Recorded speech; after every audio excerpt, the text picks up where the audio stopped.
आम आदमी पार्टी के जो राष्ट्रीय मुद्दे हैं, आप उनके ऊपर कुछ 4-5 राष्ट्रीय मुद्दे हमें रेखांकित करके बताएंगे। और दूसरा पड़ाव प्रश्न का ये रहेगा कि पुणे लोकसभा चुनाव आ रहे हैं, तो पुणे लोकसभा के लिए आपके क्या कुछ प्राथमिकताएं हैं, उनके बारे में भी आप लोगों को बताना चाहेंगे। एक तो राष्ट्रीय मुद्दे में ऐसा है, कई बार कोई पार्टी एक स्टैंड लेती है, और जैसे मैंने पहले भी कहा कि भ्रष्टाचार, महंगाई, सरकारी कार्यालयों में आम आदमी के साथ होने वाला बर्ताव और राजनेताओं का वीआईपी कल्चर, ये सब चारों मुद्दों को लेकर हम जा रहे हैं। लेकिन भारतीय समाज के सामने और भी कोई समस्या है। किसान आत्महत्या कर रहे हैं, खेती की अर्थव्यवस्था लगभग धूमिल हो रही है। इस देश के जो असंगठित वर्ग के हमारे मेहनतकश भाई बहन हैं, वो सालों से सामाजिक सुरक्षा मांग रहे हैं, अपने बुढ़ापे की सुरक्षितता मांग रहे हैं। इस देश में महिलाओं की सुरक्षितता और महिलाओं का सम्मान अच्छी स्थिति नहीं है।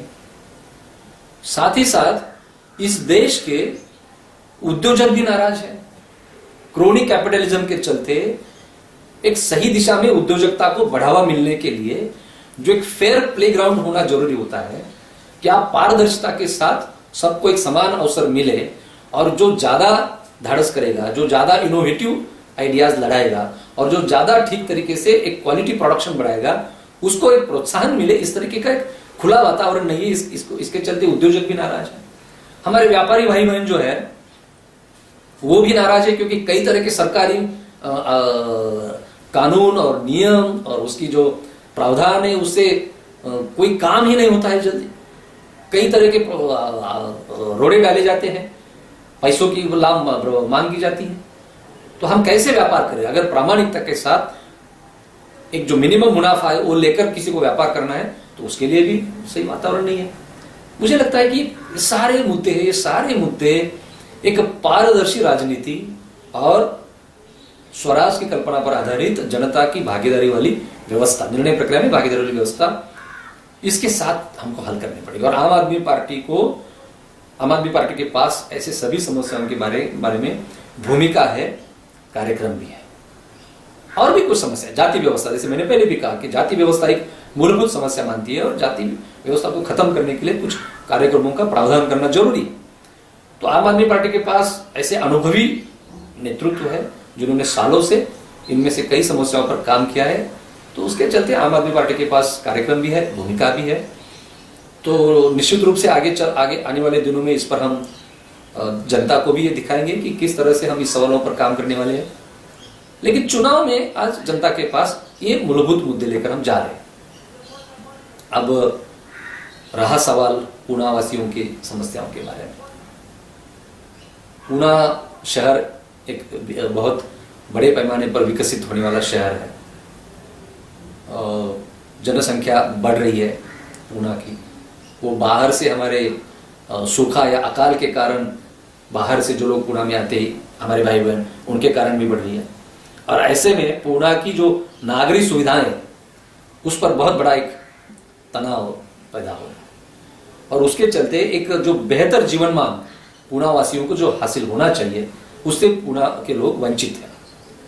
इसके लिए एक मेंबर ऑफ पार्लियामेंट के पास एक डिसीजन रोल नहीं होता है। जैसे सॉलिड वेस्ट मैनेजमेंट का सवाल है, जैसे पूना शहर के अंदर एक मैला पानी जो होता है उस पर प्रक्रिया करके ही वो नदी में छोड़ा जाए, ये सवाल है।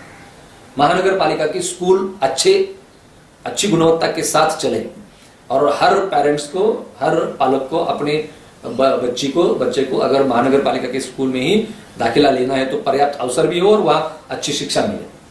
महानगर पालिका ने कुछ अस्पताल खड़े किए, लेकिन दवाइयां नहीं है, डॉक्टर नहीं है। इसके चलते पीपीपी, पब्लिक प्राइवेट पार्टनरशिप के चलते उसका प्राइवेटाइजेशन की बात हो रही है। पूना की ट्रैफिक समस्या आज सबसे बड़ी है और कई घंटों लग जाते हैं आप ट्रैफिक में जब फंसते हो तो। और उसी चलते प्रदूषण की समस्या भी है। पीएमपी के पास पर्याप्त बसेस नहीं है। लोग पीएमपी को लटक के बहुत ही खतरनाक तरीके से प्रवास करते हैं। महिलाओं को भी पीएमपीएल में काफी असुरक्षितता महसूस होती है ऐसे भीड़ में, वो भी सवाल है। ये सभी सवाल पुणावासियों को एक बेहतर जीवन मान देने के लिए बहुत इंपॉर्टेंट है। और ठीक है कि एक मेंबर ऑफ पार्लियामेंट को इसमें डिसीजन रोल नहीं होता है, लेकिन एक मेंबर ऑफ पार्लियामेंट अपने अधिकारों का इस्तेमाल करके स्थानीय स्वराज्य संस्था यानी म्युनिसिपल कॉर्पोरेशन, स्टेट गवर्नमेंट और सेंट्रल गवर्नमेंट के कुछ विभाग, इन सब के बीच एक अच्छा तालमेल रखने के लिए एक अच्छे कोऑर्डिनेटर का काम निश्चित रूप से मेंबर ऑफ पार्लियामेंट कर सकता है। और मैं ऐसा मानता हूं कि कोई भी जो उम्मीदवार होता है वो अपनी पार्टी को रिप्रेजेंट करता है, तो इसलिए आम आदमी पार्टी पुणे इन्होंने इस चुनाव के लिए एक संकल्प पत्र बनाया है और इन सभी सवालों के ऊपर कि महानगर पालिका की स्कूल अच्छी तरीके से चले, अस्पताल महानगर पालिका नहीं चलाने चाहिए, बेहतर चिकित्सा सुविधा देने के लिए, ट्रैफिक जाम जो इसके लिए सार्वजनिक वाहतुक व्यवस्था सक्षम होनी चाहिए और उसमें भी मेट्रो से पहले पीएमपीएल की व्यवस्था ज्यादा सक्षम होनी चाहिए। मेट्रो को व्यावहारिक तरीके से लागू करने के लिए उसमें से 4 FSI का जो प्रावधान है वो बहुत गलत है, उससे नागरिक सुविधाओं पर तान बढ़ेगा, उसको हटा के फंडिंग की व्यवस्था कई और माध्यम से करके और जनता को विश्वास में लेके ये मेट्रो जैसी व्यवस्था बाद में लानी चाहिए। गार्बेज वेस्ट मैनेजमेंट का जो सवाल है वो विकेंद्रित तरीके से ऐसा होना चाहिए कि कचरा समस्या न बनते हुए वो एक्चुअली एक पॉजिटिव एसेट बने, वो हो सकता है विकेंद्रित तरीके से अगर हम करते तो। और हमारा जो मैला पानी है पुणे शहर के अंदर वो भी ट्रीटमेंट किए बगैर शहर में नदी में न जाए। महिलाओं की सुरक्षितता के लिए पुलिस जो है हमारे भाई बहन, उनकी भी कुछ समस्याएं हैं, काम के घंटे उनके डिफाइन नहीं है, उनको सही तरीके से जिसको हम कैजुअल लीव भी नहीं मिलती है। लेकिन पुलिस की इन समस्याओं के साथ साथ पुलिस का एक पीपल्स फ्रेंडली पुलिस रिफॉर्म्स के लिए एक काउंसलिंग भी होना जरूरी है। तो ये सब करके महिलाओं की सुरक्षितता के लिए एक सकारात्मक वातावरण पैदा करने के लिए नागरिकों की भी कोई जिम्मेदारी बनती है कि हम भी अपने बीच में से एक विजिलेंस ग्रुप जैसे व्यवस्था बना के महिलाओं की सुरक्षित वातावरण करें।